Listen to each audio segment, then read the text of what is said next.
पाटील, विद्यार्थ्यांच्या आंदोलनाला भेट देण्यासाठी दिल्ली दौरा तुमचा केव्हा आहे?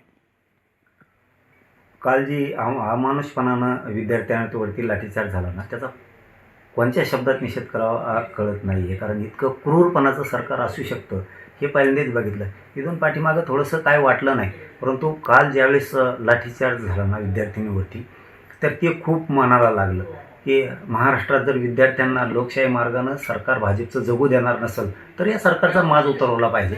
कारण हे जर लोकशाही मार्गानं जर आंदोलन करून देणार नसले तर पोरांनी विद्यार्थ्यांनी या देशातल्या जगायचं कसं, हा प्रश्न खूप मोठा आता उभा राहिला आहे.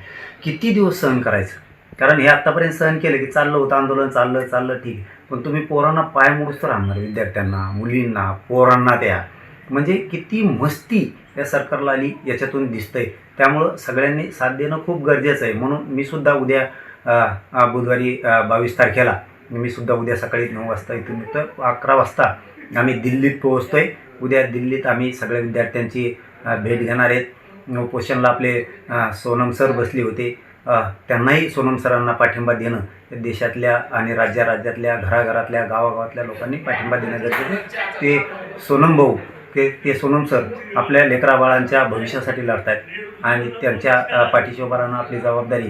पण कालचा जो प्रकार झाला ना, तुम्हाला सांगतो, इतका भयंकर प्रकार होता तो कालचा.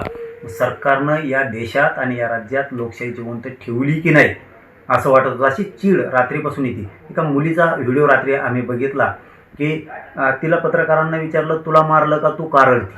तिने सांगितलं, मला नाही मारलं, परंतु ज्या विद्यार्थ्यांना आणि ज्या मुलींना जे क्रूरपणानं जनावरासारखं मारत होते ना, त्यामुळे ती थरथर कापून अशी रडत होती. ते इतकं जिव्हारी लागलं ना त्या मुलीचं सांगणं. कारण तिने ज्यावेळेस तो मार बघितला दुसऱ्या मुलांना मारताना, तर ती स्वतः रडत होती.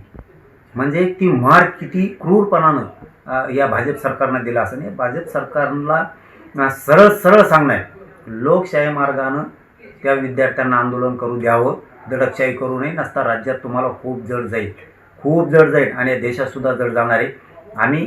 आम्हाला ते सहन झालं नाही, म्हणून आपण घरात बसून काय करायचं, म्हणून आपण इकडचे महाराष्ट्रातले मी उद्याचे परवाचे सगळे दौरे रद्द केलेत आणि मी आता विद्यार्थ्यांसाठी आणि सोनम सर यांच्या भेटीसाठी, त्यांना पाठबळ देण्यासाठी आम्ही उद्याच्याला 22 तारखेला सकाळी 11 वाजता दिल्लीत जातो आहे. आम्ही छत्रपती संभाजीनगरहून विमानानं आता दिल्लीला तात्काळ निघालो आहे.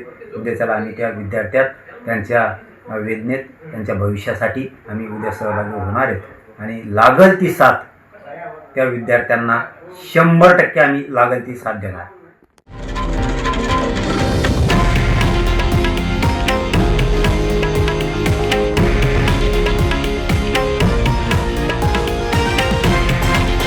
हे आहे देशातील नंबर 1 न्यूज नेटवर्क आणि आपण पाहत आहात TV9 मराठी, एकमेव.